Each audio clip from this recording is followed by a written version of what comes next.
there's certainly still people coming into the room, but it's hard to tear yourself away from croissants, so understandable. But I will get started. We're already a little bit behind schedule, which is easy to do with events like this when there's so much useful, interesting information to get through.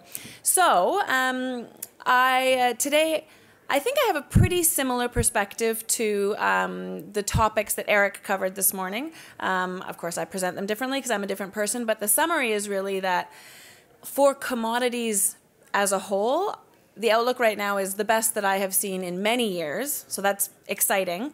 Of course, there's details within that, and the details help me at least figure out how to play this fantastic opportunity.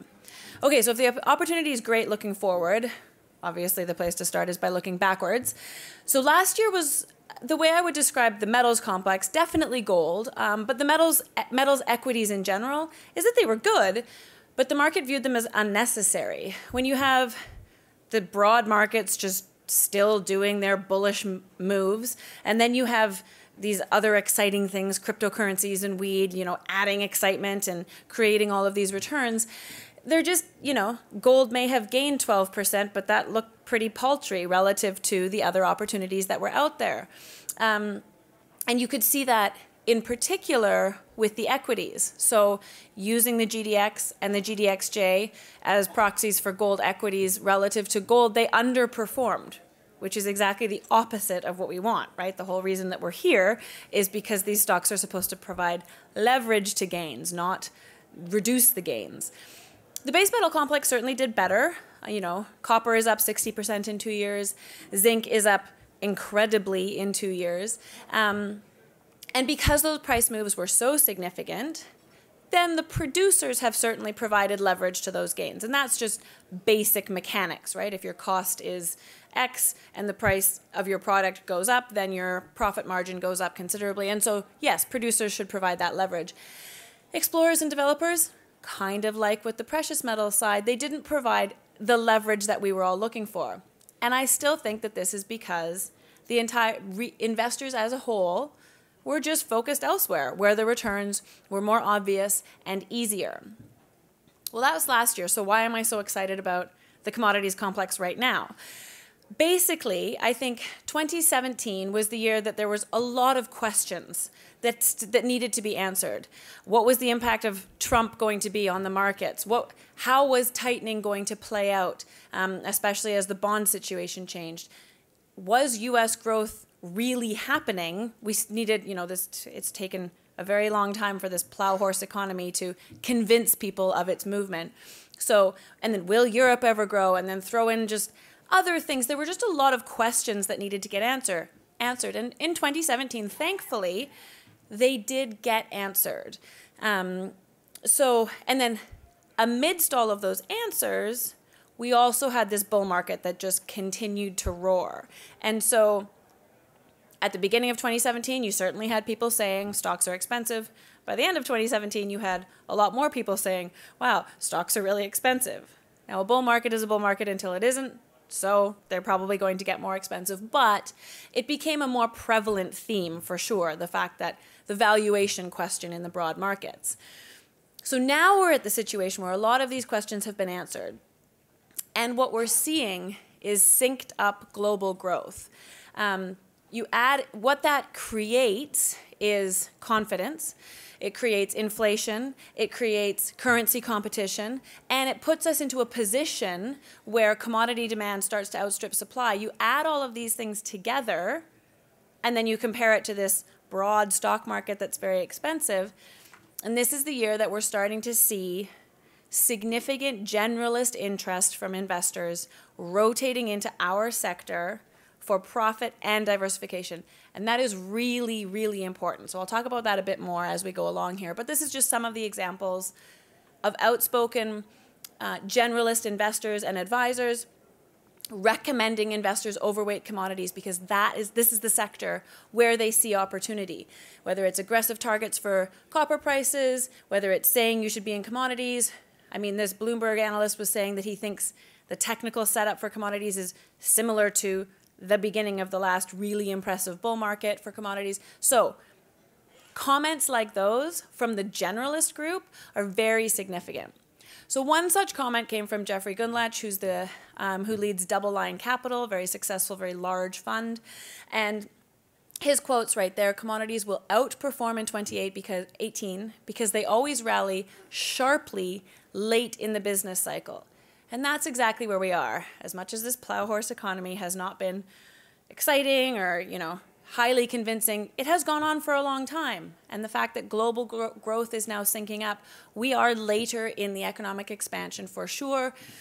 And that is exactly when commodities outperform. And I'll go through some of the fundamentals of why that happens in a minute. But the chart that we're looking at here is the ratio of Goldman Sachs Commodities Index to the S&P 500. And you can clearly see the valuation difference there. I'm sure you're all very aware of that. But we're at low valuations for commodities such that we have hardly seen in decades. So that contrast is becoming very evident to the broad market. Okay, so I keep saying global growth is happening, and that really matters. For a long time since the financial crisis, the only economy that had any suggestions of doing well was America.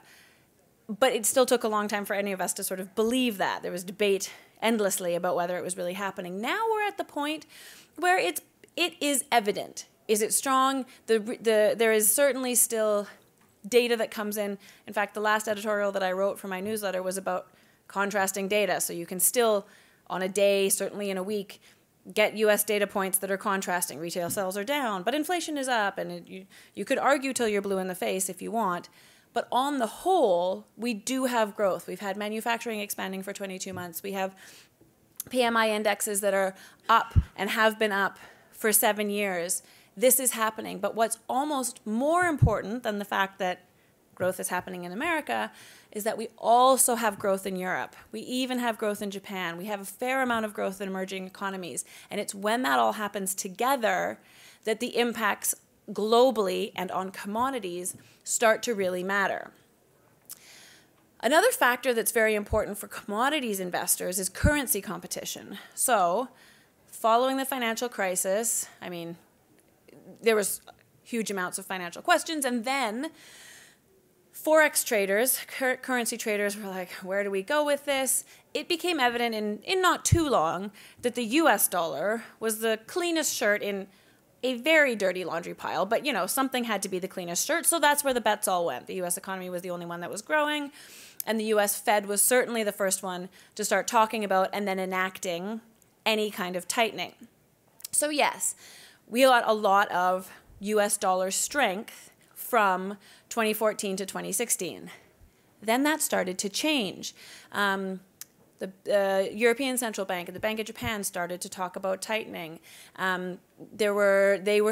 Growth started to manifest in those places, and we got Trump, who is a trade protectionist and a capitalist who likes a weak dollar. He may not get up on stage and say that. He may, because you never know what he'll get up on stage and say. But this is evident from everything that he has done in his career. He wants a weaker dollar, and the tariffs that he announced yesterday are certainly played to that story.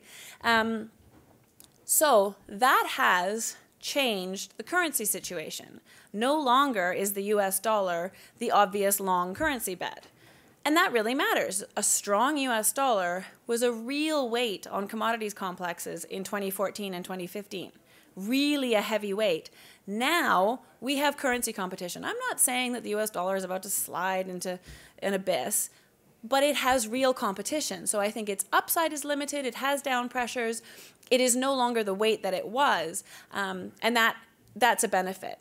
Now, of course, currencies can weaken in two ways: via competition with other currencies, so relative to other currencies, and via inflation.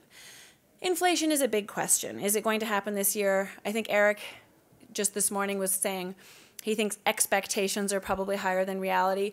That's probably true, but when you have significant, legitimate growth, inflation is the natural outcome of that.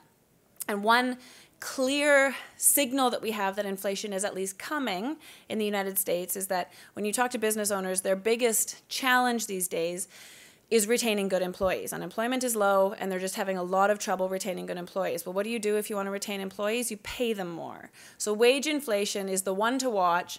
It is just starting to happen. I don't necessarily believe there was significant wage inflation in those recent numbers because of hours worked and weather issues, but it's starting to come. Certainly the survey responses suggest that it will be coming, and once people start getting paid more, that's the fundamental basis of inflation. So if we both have currency competition hindering US dollar strength, and we have inflation, that really helps commodities clearly, which are, from our perspective, priced in US dollars. I also have a chart in there of oil. Oil is a factor for sure in the inflation side of it. One recent analysis by the IMF suggested that a 10% increase in oil prices boosts domestic inflation by 0.4%. Like, that's a big number. And clearly, oil prices have been doing very well. So there's a lot of macro reasons to believe in a weaker dollar and or inflation, these things working together to the benefit of commodities. Then we just have this stage in the cycle argument. Commodities always perform late in economic expansions, just like that quote from Gunlach that I had before. So the rationale is quite basic. You have all this global growth. It boosts demand. Demand outstrips supply, especially when you're still in a situation of constrained metal supply as a result of that long, drawn-out, terrible bear market that we all want to pretend didn't happen. So then you have all this demand adding up, you have insufficient supply, you have inflation adding to the price pressure, and then people start to notice. And people notice not just because the prices are strengthening, but also because this is a very reliable pattern. Commodities always outperform other sectors late in the business cycle. So experienced investors, fund managers watch for precisely this pattern to start to emerge, and then they start to rotate in. These are the forces that are all lining up, and it's a really strong suite of forces that are lining up behind commodities. When we talk about being late in the game, most people agree that a bull market that has gone on for 8 years with valuations such as we're seeing, we are clearly later in this game than earlier. As I have already said once, though, I'm not about to predict that the U.S. stock market is about to turn down, because a bull market is a bull market until it isn't. We've certainly had some volatility. We've had some corrections in the last little bit, but bull markets rarely end overnight. They especially such well-established ones like this, unless there's some significant and dramatic event. And so I believe this market will continue for a while, but we're definitely late in the game. And within that means there's a lot of overvaluation in the broad markets, and so commodities are almost alone in offering just basic, fundamental, pull out your calculators and figure out where the value is, opportunity. Now, there's this whole argument that there's so much index investing and fund investing, does fundamental value even matter anymore? That's a conversation for another day. It does matter late in the cycle when volatility increases.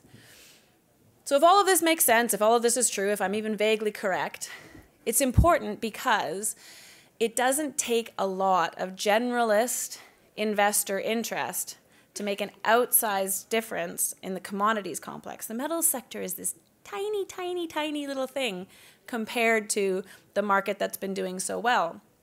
So we only need a small number of generalists to start doing this rotation into the sector to move prices very significantly. So that is what I believe is starting to manifest. That is what I think is going to happen in 2018. And it's a pretty exciting setup, because when that happens, when generalists return, that's what creates the leverage that we're all here for.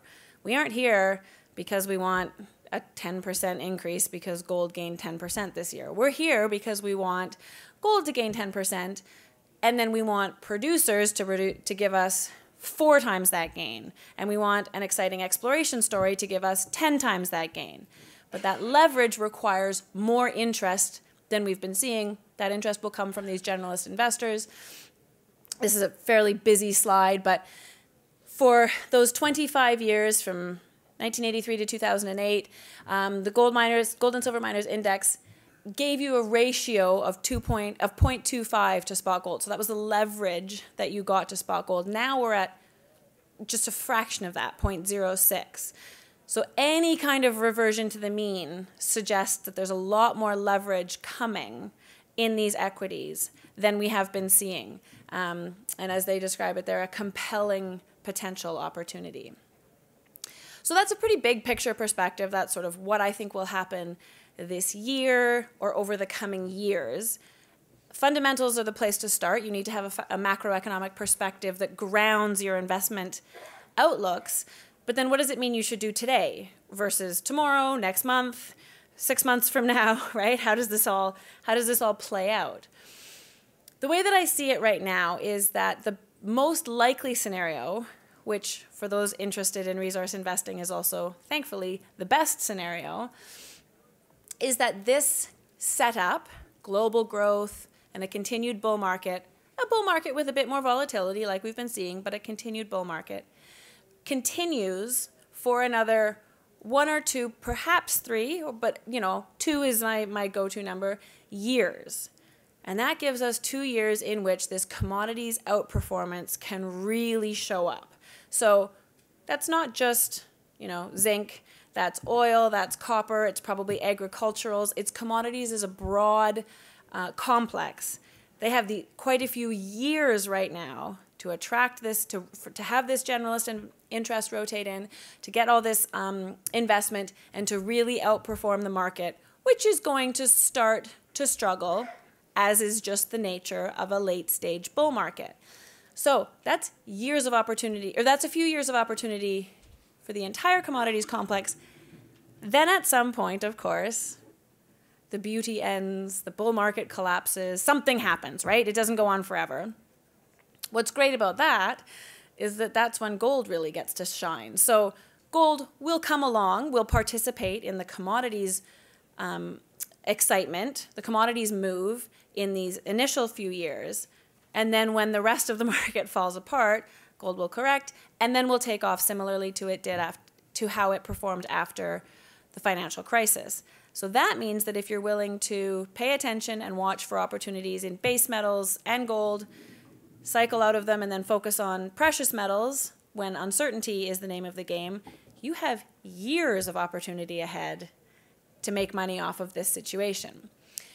The alternate scenario is that the bull market ends sooner. Again, very difficult to predict when, if, how that could happen. I don't think that would happen unless there is, as I described before, sort of a significant financial event like a high-yield debt crisis, which is possible. But I'm not seeing signs that that's imminent yet. And even if that were to happen, it limits perhaps the base metal opportunity, but the gold opportunity remains. So all things considered, it's a pretty good outlook. In the very near term, I see gold having failed to break up through technical resistance in this seasonal run. So, right, we always have the January or mid-December to beginning of PDAC move. Gold touched up against that 1360 level recently, but failed to break up through it. So now I see gold going through a usual summer or usual seasonal pattern, which means a summer doldrums. Summer doldrums are very reliable. And then entering, a new exciting phase in the fall, which is a regular seasonal pattern, but based on this big picture argument, I think that fall move, which could start a little early, maybe, be positioned by late July, I think that fall move could be pretty exciting. So that means use the upcoming summer doldrums to position, make sure that, you have the positions that you want in your favorite stocks, you've added positions to new stocks that you come across, and be ready for that fall excitement. As for base metals, they're clearly strong and steady. I mean, you see the charts of copper and zinc down there. Those are pretty phenomenal charts. And you just have global growth. You have the energy metals revolution. You don't have enough projects in the pipeline. It's just a strong outlook from here. They haven't yet generated the leverage. Equities haven't yet generated the leverage that we want, but it's just sort of building. So I don't think there's as much seasonal influence for the base metal equities. I think you just need to be paying attention and positioning when you find stories that offer good fundamental value. Generally, this is how how I finish quite a few talks. Generally, if you are interested in this opportunity, it's great to understand the macros of it and to understand why the opportunity exists and what the timelines might be and how metals might move and when. But picking the horse to bet on is a more detailed exercise, and that takes a lot of time and networking and research and watching of what's going on. So that's what I do in my letter. It's of course what what my peer newsletter writers who are helping to host the conference also do in their letters. So I publish a newsletter once a week that is about what I'm buying, selling, and thinking in the resource space. And then I have a premium service that's for investors who are interested in knowing when I am participating in a private placement, and I secure a large enough allocation that they can participate alongside if they desire. And importantly, just in case there's any confusion, all of the newsletter writers at this conference, none of us take money from companies. We're all just writing about what we're buying and selling without any bias from that angle. So that's what I have to say. Now I am happy to move on and let some other people